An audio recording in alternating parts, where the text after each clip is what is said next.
체크인스탁입니다. 지난 한 주 동안에 워낙에 굵직굵직한 이벤트가 많아서 이번 주는 포인트를 어디에 잡아야 될까 궁금하신 분들 세 가지 준비해왔습니다. 체크인스탁이고요. 알파경제 김종희 회사 모셨습니다. 안녕하세요. 네, 안녕하십니까. 예, 그러면 어떤 부분 포인트 맞춰볼지 첫 번째입니다.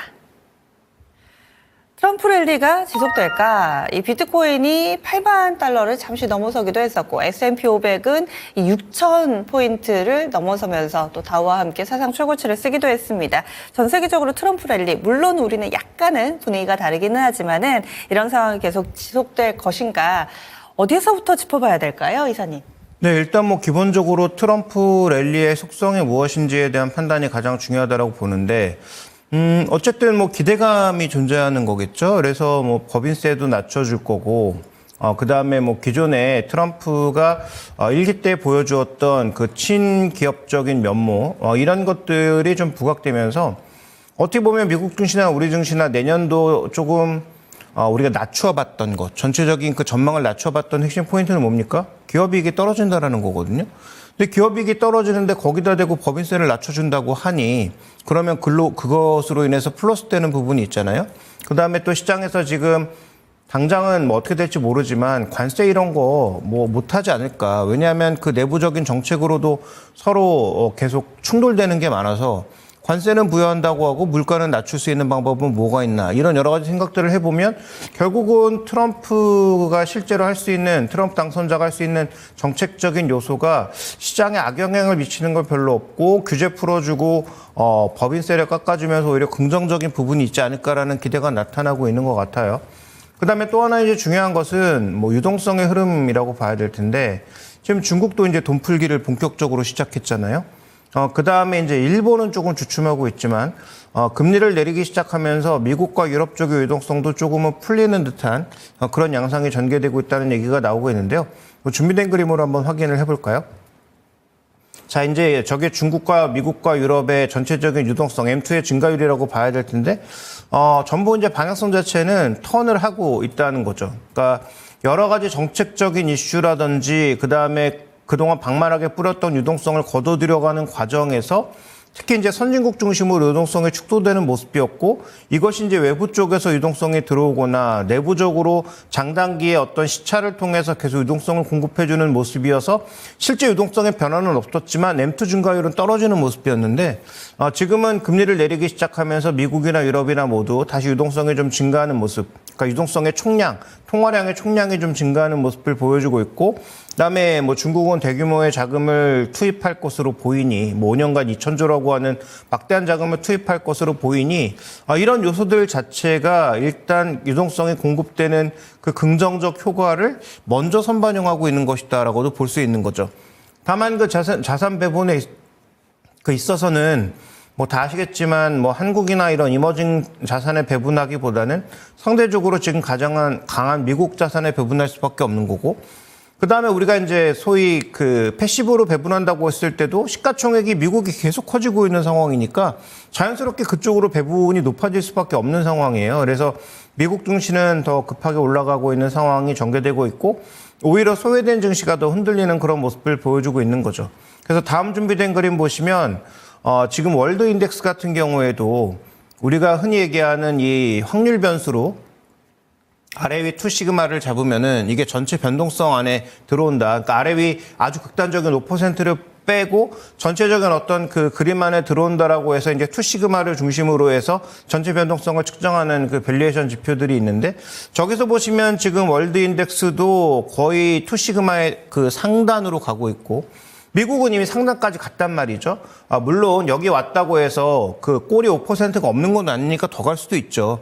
그런데 확률적으로 봤을 때는 점점 좀 이런 부분들이 떨어지지 않나라는 판단을 하고 있기 때문에 트럼프 랠리는 단기적으로 더 이어질 가능성이 있고 섹터별로 수혜를 받는 업종이나 종목군들이 더 움직일 가능성이 물론 있으나 여기서 우리가 주목해 봐야 되는 것은 이렇게 계속 투입되는 유동성이 그러면 정말로 계속 패시브하게 미국 시장으로만 밀고 갈 것이냐, 아니면 액티브하게 그동안 좀 못 올랐는데 올라갈 만한 증시를 찾아서 움직일 것이냐, 아니면 그동안 좀 저평가된 자산으로 이동할 것이냐에 대한 고민도 동시에 필요하다라는 거죠.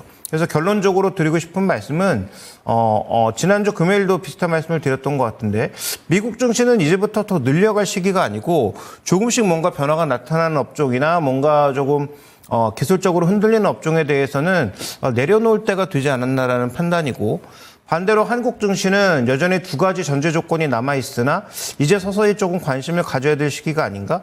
왜냐하면 제가 뭐 한국 그림을 가져오지 않았는데 한국 그림이 정확하게 반대거든요. 마이너스 2 시그마에 거의 가 있는 상황입니다. 그러니까 역대급 저평가를 받고 있다는 거죠. 그 중심축에 누가 있습니까? 반도체가 있죠. 그러니까 우리 시장에 대해서 외국인들이 지금 우리 시장을 팔면서 반도체를 파는 것도 있고 반도체가 나빠서 파는 것도 있겠지만, 반도체를 집중적으로 팔면서 우리 시장의 전체적인 지금 PR 기준으로 그 투시그마의 거의 바닥까지 가 있는 핵심이기 때문에, 그러면 일단 환율이 안정되고 그래서 원화가 더 이상 추가적인 약세로 가지 않고, 그 다음에 반도체 이익이 최소한 바닥은 쳤다, 더 이상 뭐 나빠지지 않는다 정도만 확인되면 외국인 매물 압력도 줄어들 수 있기 때문에, 뭐 그런 관점에서 봤을 때는 뭐 이제부터는 한국 시장에 대해서 지금이 저점입니다, 뭐 지금 매수하세요 이렇게 얘기하는 건 제가 보기엔 오버지만, 서서히 분할 매수의 시작점으로 바라볼 만한 때는 분명히 왔다. 특히 밸류 기준으로 봤을 때 장기적으로 본다면 충분히 좀 기회가 왔다라고 볼 수 있는 상황인 거고요. 국내 증시 내에서도 너무 기대감을 선반영하면서 밸류가 높아진 종목군들은 조금 속도 조절을 할 필요가 있겠다라는 말씀도 더불어서 드리고 싶습니다. 꾸준히 이야기를 해주시는 게 11월은 낙폭과대 이 키워드에 모든 게 좀 귀결이 되고 있습니다. 증시상으로 봤을 때도 고공행진을 펼치는 미국의 이 관성보다는 뭔가 좀 반작용이 이번 달은 나타나지 않을까, 우리 증시 좀 기대를 해봐도 좋지 않을까, 첫 번째 포인트에서 알아봤고요. 다음 두 번째 넘어가겠습니다. 역시나 이번에도 트럼프라는 단어는 빠지지가 않습니다. 트럼프 정책 수혜가 어떤 쪽일까?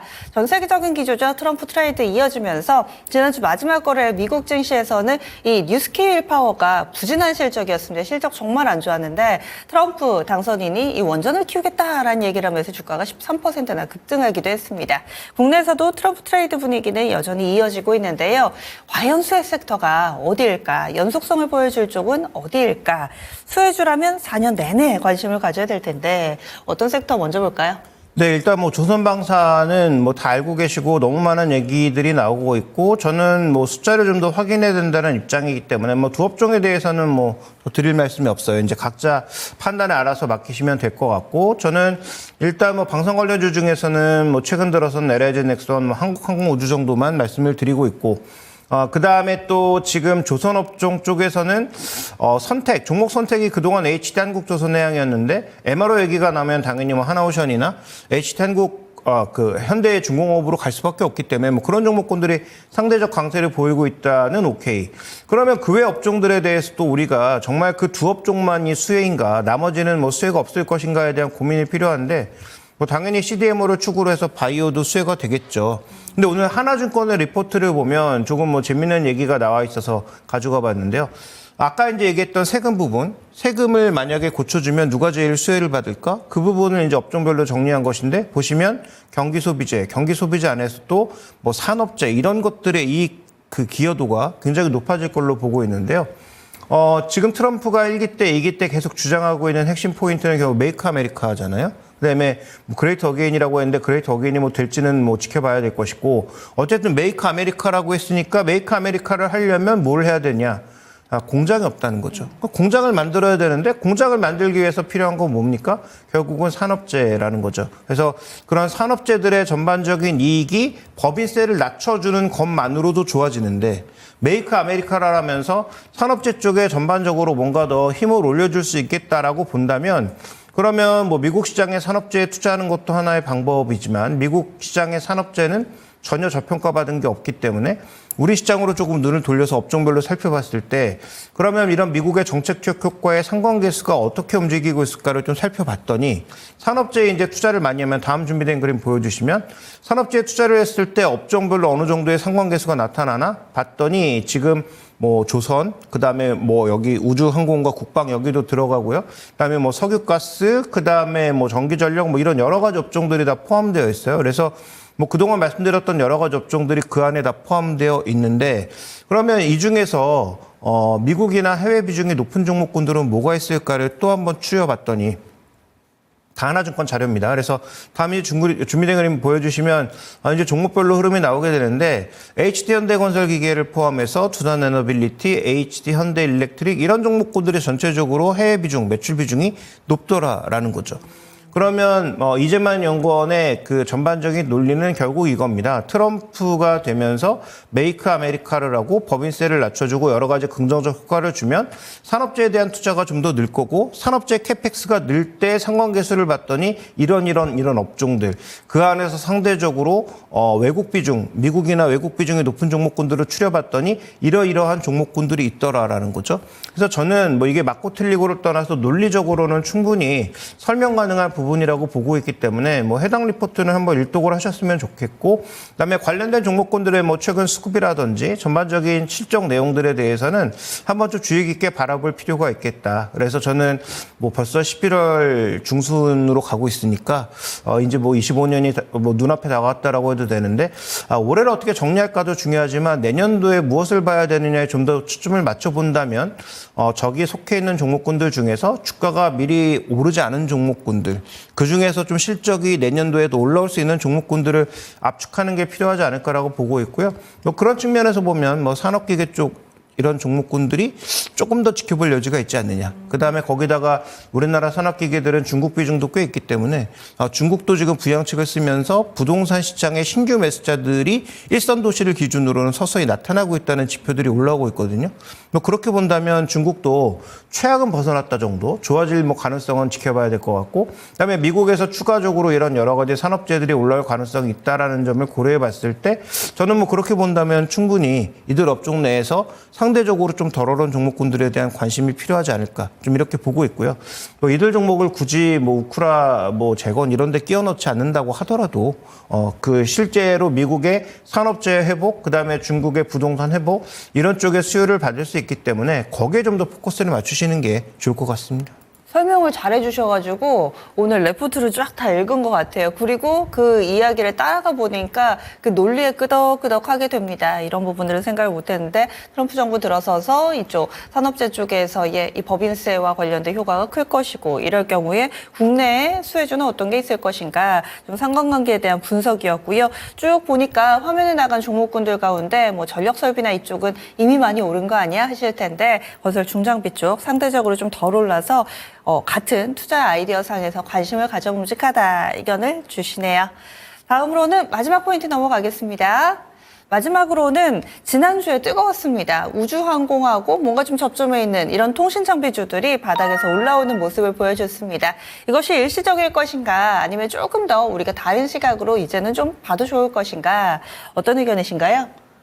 네, 뭐 결론부터 말씀드리면 저는 뭐 굉장히 조심스럽긴 하지만 저는 후자의 입장이거든요. 이제부터 조금 봐야 되지 않을까라는 판단인데 다만 뭐 예전처럼 통신 장비라고 해서 큰 틀로 묶어서 가기에는 조금 어렵다. 그래서 뭐 2018년이었던가요? 그때 한번 통신 장비들이 엄청나게 5G 투자를 앞두고 급등한 적이 있었는데 일단 국내에 그런 투자가 더 이상 없습니다. 뭐 주파수 재경매 정도가 있는데 주파수 재경매를 했을 때도 예전처럼 뭐 뜨거운 바람이 불 가능성도 없고 그다음에 최근에 통신사들이 실적이 좋아지고 주주환원을 늘리고 있는 게 뭐 이렇게 캐펙스를 줄이기 때문이거든요. 비용 덜 쓰고 캐펙스를 줄이기 때문에 가능한 얘기라서 통신업종들이 이제 공격적으로 이런 투자를 할 가능성은 낮아졌다라는 측면에서 예전만큼 화려한 주가를 생각하는 건 아닌데 그런데 최근에 이제 글로벌 기업들을 봤더니 조금 뭔가 의미 있는 흐름들이 나타나고 있단 말이죠. 그래서 우리가 글로벌 통신 장비 쪽에서 의미 있는 종목 두 가지를 꼽으라면 누가 뭐래도 노키아와 에릭슨을 꼽을 수밖에 없는데